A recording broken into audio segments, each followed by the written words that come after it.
So today we're going to talk about why, for a conclusion for Gamers Outreach, and why, as a group, what we learned from it. So I think from what we learned, we were basically just defending gaming as a whole because we took the stance of that gaming helps other individuals, and we found a lot of cool statistics and why gaming is not useless violence, because I feel like that's a misconstrued fact between a bunch of people that video games does not help other people, but it really does, and it's a good way of learning. And as Gamers Outreach does, they actually provide kids with gaming in hospitals and other individuals that are very sick. So I feel like Gamers Outreach is a very good type of situation. And so we learned that through Harvard, I stated a bunch of facts in the actual slides. If you see, Harvard states that criminal statistics suggest that serious violent crimes among youth has decreased since 1996. A study of Bristol finds gaming on a very beneficial effect of learning. And according to Consumer Reports, experts suggest gaming with your children can actually improve communication. So I think it just comes down to what we learned is we basically learned how to defend gaming, because that was our whole basic of our argument, is how gaming is actually a good thing for society, not just a harmful criminal activity, or it leads to, or almost like drugs. It's not like a what's the correct word for that? Gateway. It's not a gateway to that.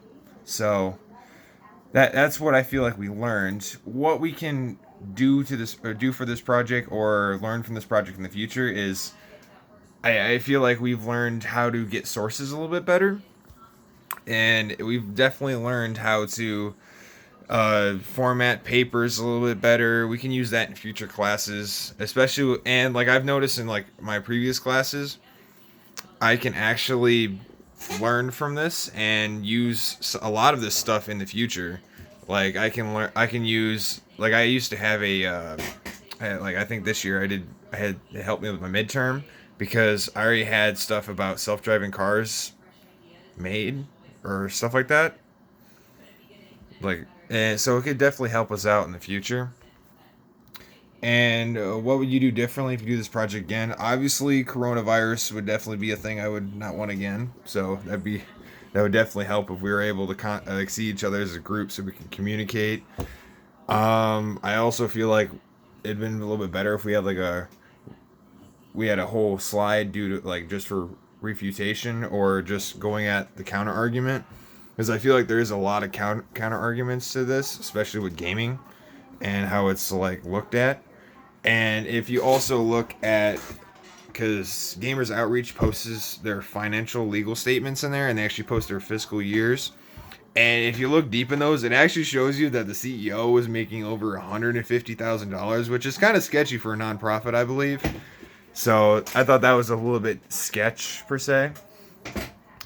And what research still needs to be done? Like I said, we probably should have done something with finding out about the legal statements, and maybe seeing why the CEO for a nonprofit's making more than any, or most U.S. citizens making 150, $170,000 a year. It's that's insane for a nonprofit, especially usually with nonprofits, they want to fight for their cause or donate their money to help what they're supporting. But in this case, it's kind of weird because this guy is getting a fat check. So that would have definitely been something that we should have still researched on the topic. But overall, especially with coronavirus being out right now, I think we did a really good job on what we had time, or especially with long distancing, because I personally live in Valpo and all the rest live in Hammond. So definitely something we worked on pretty well. So that definitely that wraps up this slideshow on Gamers Outreach. I hope this helped you, especially learning about our organization and what we did, and all the facts we found. It really helped. It really helped us, because we're all fellow gamers, and we got to research what we like to do. So I think that's what brought us all together. So I hope this helped, and have a nice day.